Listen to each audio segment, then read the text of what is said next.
வாழ்த்துறை வழங்கிடுமாறு நமது மதிப்பிற்குரிய ஆப்பு அறவாழி ஐயா அவர்களை பணிவன்போடு கேட்டுக்கொள்கிறோம்.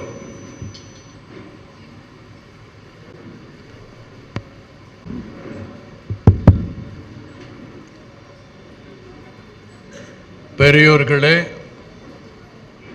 தாய்மார்களே,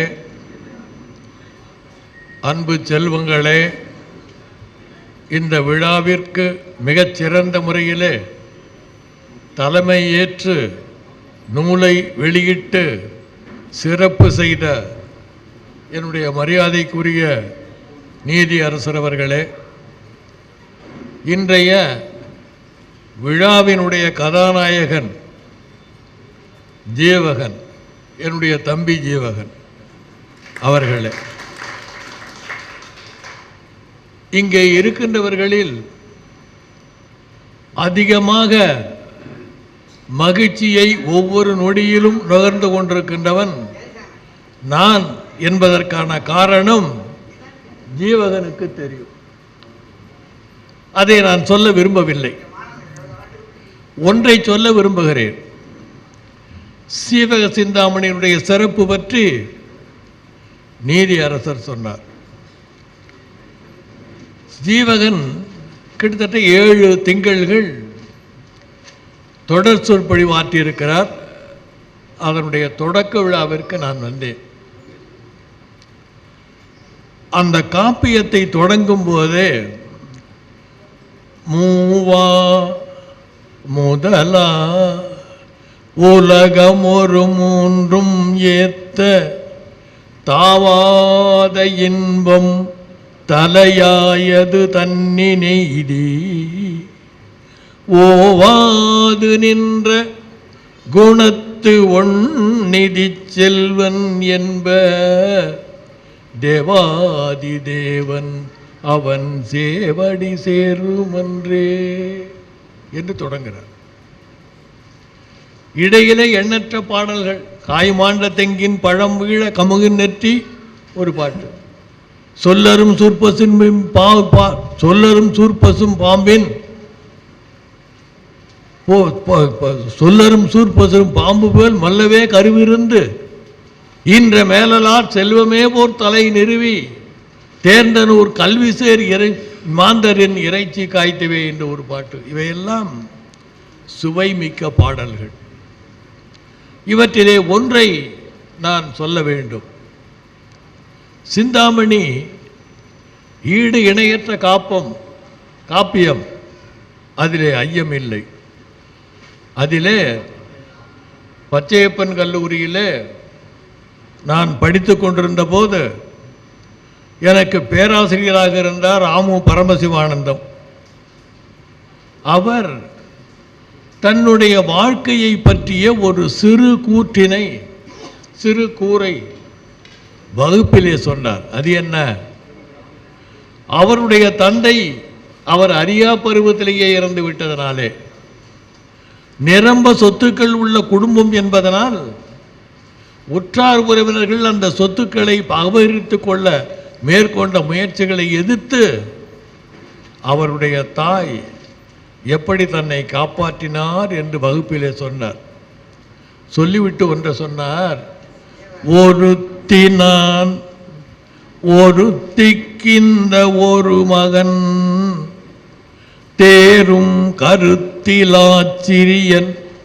வேறு கலைகளும் காணே நைய அருத்திசால் அறவோர் தேரும் அருட்பெரும் கடலே எங்கும் இருத்தி நீ அறியாய் கொல்லோ என்று பார்ப்படிய விழுந்தார். இந்த உருக்கம் எங்கிருந்து வந்தது? உண்டென உரையிற் கேட்பார் உயிர் ஒரு பாவம் எல்லாம் கண்டினித் தெளிக என்று காட்டுவாள் போலவாகி விண்டொடனி வந்த கோயில் விண்ணவர் மகளிற் சென்றாள் வெண்டலை பயின்ற காட்டுள் விலங்கிழை தமிழானாள். மயிர்பொறியிலே ஏறி மனிதனுடைய வாழ்க்கை முடிவுறுகின்ற இடுகாட்டிலே விழுந்த விசயமாதேவி மகனை பெற்றெடுக்கிறாள், அரண்மனையிலே அல்ல, இடுகாட்டிலே.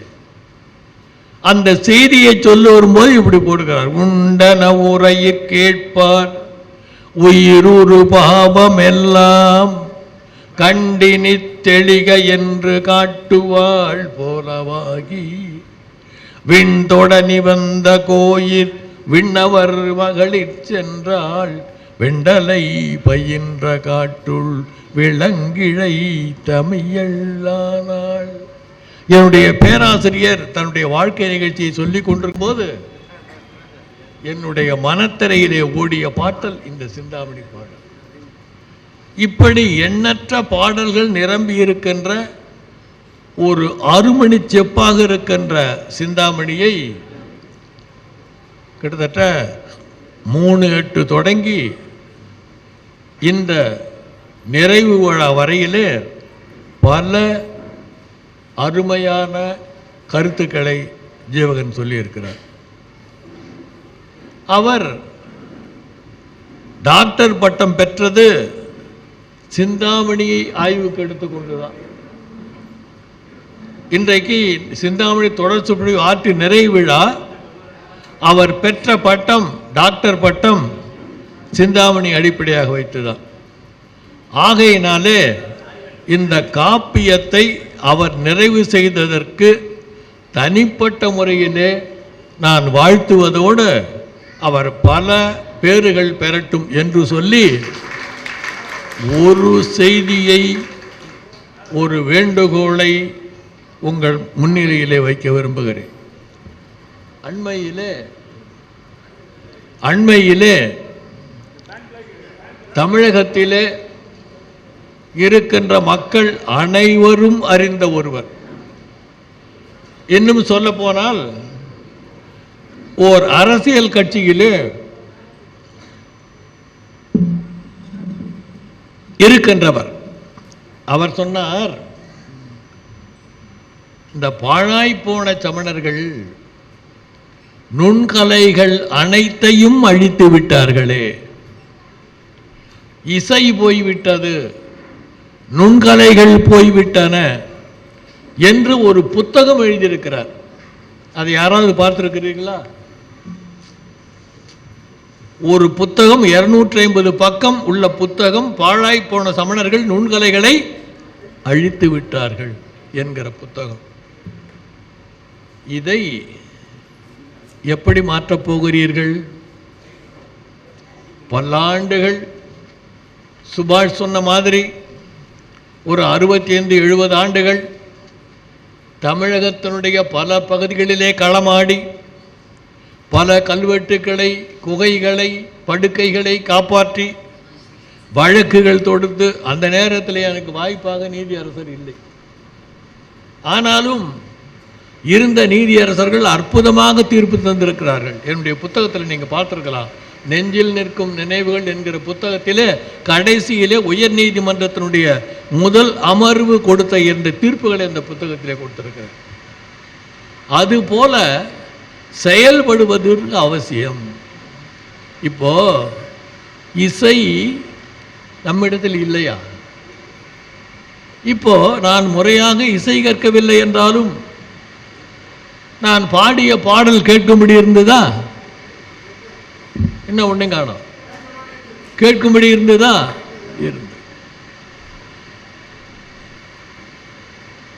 திங்களை போற்றுதும் திங்களை போற்றுதும் கொங்களர் தார்ச்சென்னி குளிர் வெண்குடை நிழற்கீழ் அங்கண் உலகளித்தலான் ஞாயிறு போற்றுதும் ஞாயிறு போற்றுதும் காவிரி நாடன் திகிரி போல் பொற்கோட்டு மேருவலம் தெரிதலான். இப்படி சிலப்பதிகாரத்தில் இன்னும் சொல்ல போனால் 1964 என்று நினைக்கிறேன், சீர்காழி கோவிந்தராஜன் அவர்கள் ராஜா அண்ணாமலை மன்றத்திலே 9:30 மணிக்கு தொடங்கி 1 மணி வரையிலே, நடுநிசையை தாண்டி 1 மணி வரையிலே காணல் வரியை பாடினார். காணல் வரி எங்கே வருகிறது? சிலப்பதிகாரத்திலே. அது யார் இயற்றியது? இளங்கோவடிகள். அது என்ன காப்பியம்? சமண காப்பியம். என்ன சொல்வார்? மருங்கு வண்டு சிறந்தார்ப மணிப்புவாடை அது போத்து கருங்கயற்கண் விழி தொல்கி நடந்தாய் வாழி காவேரி. கருங்கயற்கண் விழி தொல்கி நடந்த வெள்ளம் நின் கணவன் திறந்து செங்கோல் வளையாமை அறிந்தன் வாழி காவேரி. இது காணல் வரி.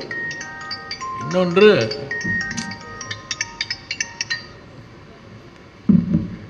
அற்புதமான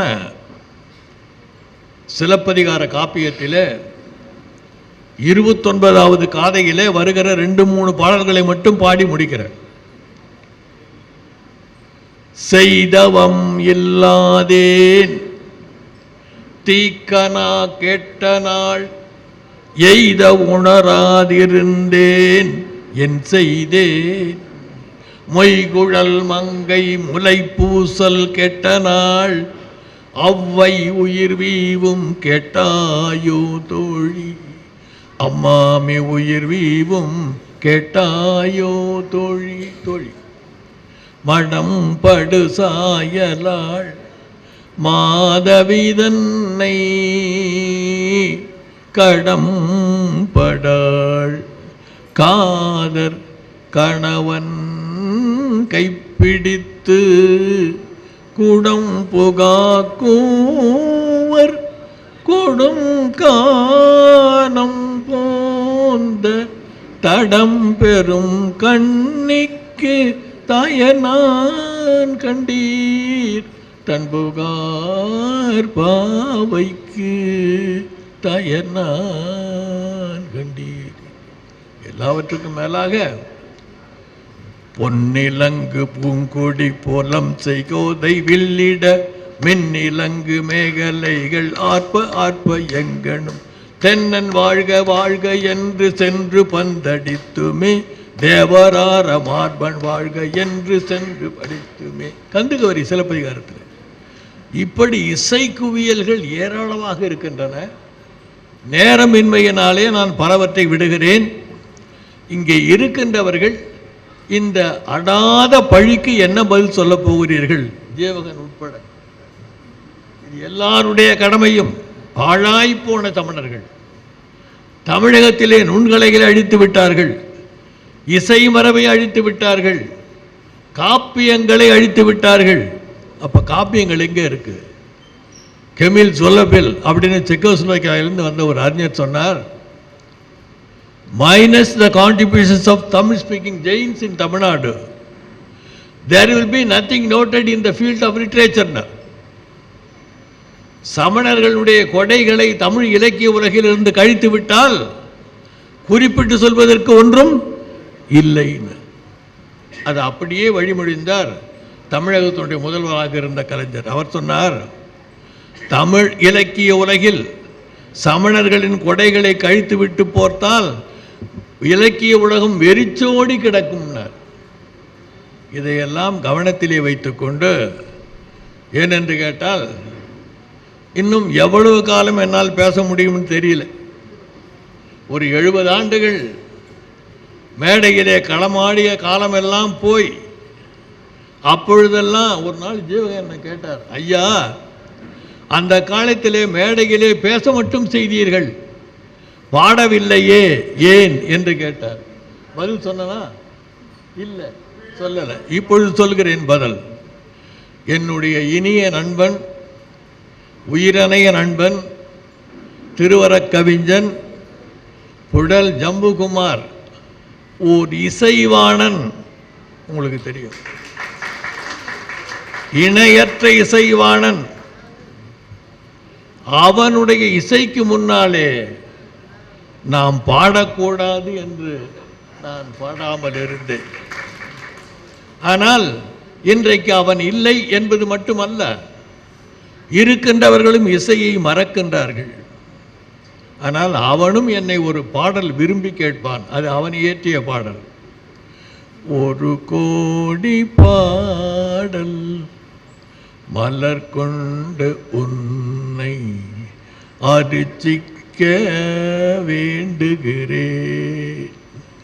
அருகா ஒரு கோடி பாடல் மலர் கொண்டு உன்னை அர்ச்சிக்க வேண்டுகிறேன். 7 கோடி ஜென்மங்கள் எடுத்துழன்றாலும் என் இச்சைகள் மாய்வதில்லை.